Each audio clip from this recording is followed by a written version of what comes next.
Hello and welcome back. Today we will read the story of David and Goliath. Let's begin. Saul had been king, but he kept disobeying God. So God asked Samuel to find a new king. God said to Samuel, "Go to Bethlehem, and here is a man named Jesse with 8 sons. One of them will be the next king." When Samuel first met the sons, he automatically thought that the oldest son named Eliab would be the king that God had chosen. But the Lord said to Samuel, "Do not look at the way he looks or how big he is. Eliab is not the one I have chosen. The way he looks doesn't matter to me. I look at the heart." Jesse brought more of his sons to meet Samuel, but none of them God had chosen either. Samuel asked Jesse, "Have I met all your sons?" Jesse replied, "I have one son left named David. He's the youngest, and he's out looking after the sheep. I will bring him here to meet you." As soon as Samuel saw him, the Lord spoke to him and said, "He is the one." So Samuel anointed him with oil, which was a special way of promising him that he would be the next king. And from that day on, the power of the Lord was with David. David continued to take care of his father's sheep in the fields. When he didn't have much to do in the field, he played instruments and wrote songs and poems that you can find in the book of Psalms in your Bible. Meanwhile, Saul was still king, and he ruled people called Israelites. David and his family were Israelites too. The Israelites weren't getting along with people named the Philistines. The problem with the Philistines was that they had many giants living in their land. One of the strongest and biggest giants was named Goliath. He was over 9 feet tall. Goliath was covered with armor to protect him and carried a big spear. Every morning and every evening for 40 days, he shouted to the Israelites in his big deep voice, "Hey, you guys, I dare you to find one man to fight me. If he can beat me, we will become your servants. But if I win, you will all become our servants." When Saul and all his men heard this, they were very afraid. 3 of these men were David's 3 oldest brothers. They were the only ones in David's family that could go fight because they were old enough.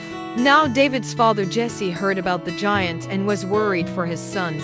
He called David out of the fields and asked him to take some food to his brothers and report back how they are doing. So David set off to visit his brothers. As he approached them, he heard Goliath shouting his challenge like he did every morning. "Isn't someone going to stand up to this man?" David asked the men in the army. "Then I will fight this giant Philistine." One of the men overheard this and ran to Saul and told him what David said. Saul approached David and said, "You can't fight Goliath. You're only a boy, and he has been fighting for many years." But David said to Saul, "I have had to fight lions and bears to protect my father's sheep. God helped keep me safe then, and he will help keep me safe now." It was too bad that Saul the king wasn't trusting in God to help him. He didn't know what to do to beat Goliath. Then this young boy named David came, and he knew in one day exactly what to do, and trusted that God would help him. That's why God loved David's heart and wanted him to be king. So Saul dressed David in heavy armor to protect him from Goliath, but David took it off. It was so heavy he could hardly walk, and he knew that God would keep him from harm. Instead, David went to a stream nearby and found 5 smooth stones, put them in a pouch around his waist, and with his sling he went to Goliath. As David approached Goliath, Goliath looked at David and thought it was a joke. Goliath thought that he could easily beat David, and it was funny that Saul would send a small boy to fight him. But David said to him without fear, "You fight with a sword, and I come with God on my side, and today everyone will know that there is one true God in this land." Goliath didn't care what David said, and he moved closer to attack him. David ran quickly to meet him. Reaching into his pouch, he pulled out a stone, put it into his slingshot, and shot it at Goliath. The stone had hit him right between his eyes, and suddenly Goliath started to lose his balance. He fell with a loud thud right on his face. David had done it.